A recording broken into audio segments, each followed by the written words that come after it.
আসসালামু আলাইকুম। Hello guys. তো সকাল সকালই চলে আসলাম। তো ভাবলাম যে সকালে গাড়ির কাছ থেকে একটু ঘুরে আসি। তো এটা মাটি কাটা হচ্ছে, একটা ভিটা হবে, মাদ্রাসা হবে।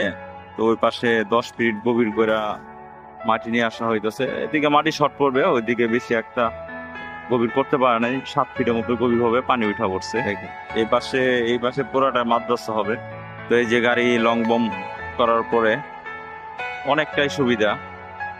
মাটি অনেক দূরে থেকে নিয়ে আসা যায় এবং কি অনেক দূরে দেওয়া যায়। আমার গাড়ি কিন্তু এমনি লুট মুট কোনো সমস্যা নাই, ইনশাআল্লাহ অনেক ভালোই আছে।